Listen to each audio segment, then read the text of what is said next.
It started on a Saturday morning that was supposed to be simple quiet and filled with the kind of satisfaction only a parent can know, hauling boxes into the backyard, sweating in the early sun, and imagining the look on my daughter's face when she saw her brand new playset. We had just filled in the old pool, something that had been more of a money pit than a joy, and decided a swing set slide and little climbing tower would bring a lot more happiness than chemicals, pumps, and insurance bills ever did. The cedar smell from the fresh wood mixed with the earthy scent of the soil we'd just leveled, and I felt proud. My daughter, 9 years old, was running in circles with her dog, shouting about how it was going to be the grand fortress.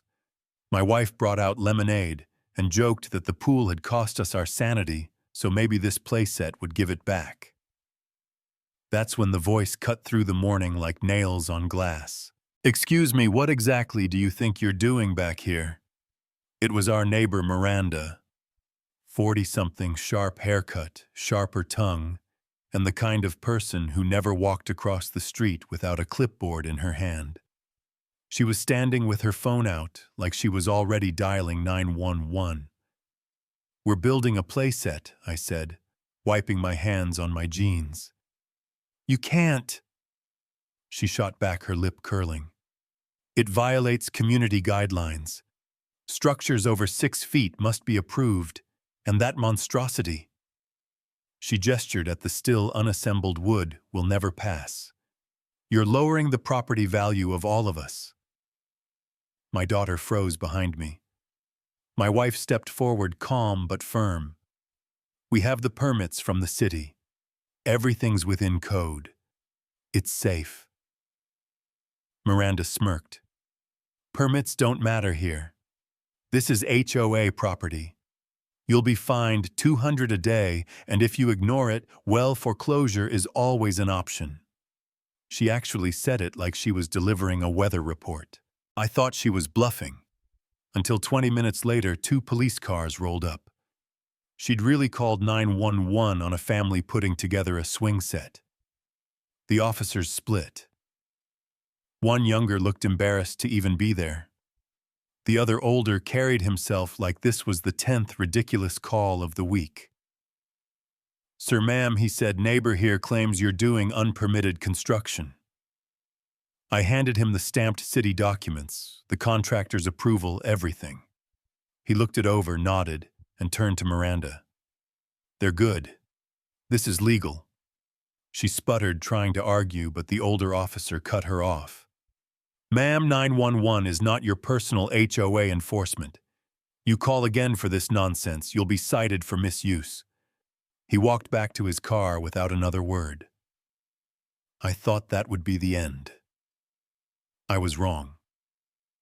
The next week, the letters started arriving. Certified mail, HOA letterhead. Notice of violation. Claims that the playset violated color schemes, noise restrictions, even visual harmony. Daily fines threatened lien on the house if unpaid. We tried to comply with the process, submitting photos and materials, but the board meetings turned into theater. Miranda stood up in front of the architectural review committee like she was prosecuting a crime. She waved photos of my daughter swinging, as if a kid laughing was evidence of disturbance. "This structure is an eyesore, a danger, and sets a terrible precedent," she declared. The president nodded along, while others shifted uncomfortably. That night, my wife looked at me and said, "They're not going to stop. We need help." Enter our attorney, sharp suit, sharper smile, and the calmness of someone who'd played this game before. He listened, tapped his pen, and said, "They've made 3 mistakes. 1, selective enforcement. I guarantee there are other unapproved structures. 2, due process. If they don't respond in 30 days, they lose their authority. 3, Fair Housing Act. If we can show racial bias in enforcement, this goes federal. You want to go on offense?" I nodded before he even finished the sentence. So we started building the case. My wife combed through the HOA's public records, meeting minutes, budgets, bids. Patterns popped out. Same contractor name over and over with inflated prices. No bid jobs. A trail of money flowing back to the HOA president's brother-in-law. Meanwhile, I walked the neighborhood with my daughter, turning it into a game of find the rule breakers. 40 backyards later, we had pictures of tree houses, pergolas, basketball hoops, all unapproved, all ignored. Funny how none of those owners looked like us. Then came the kicker. George, an older neighbor who'd lived there 20 years, pulled me aside. He told me about another family, Hispanic, who'd been hounded over a backyard shed until they moved. He still had the emails and was willing to sign a statement. We gave all of it to our attorney, who drafted a 12-page letter with exhibits. It wasn't just a defense, it was a threat of federal investigation lawsuits for damages and personal liability for board members. We sent it to the HOA's lawyer, certified. The panic must have been instant, because within a week we got a new letter violation dismissed, fines waived, Playset approved. They probably expected us to pack it up there and celebrate. But the truth is, once you've seen the rot, you can't just ignore it. We called a community meeting, not the HOA's, ours. We printed one-page summaries of the evidence, no threats, just facts. Over 60 neighbors showed up, more than double the usual attendance. When the next official HOA meeting opened, the room was standing room only. Miranda sat in the front row, arms crossed, glaring daggers. The president tried to rush through the agenda, but our attorney raised his hand. Calm, measured, he laid out the case, the selective enforcement, the financial irregularities, the sworn statements. One by one, neighbors spoke up.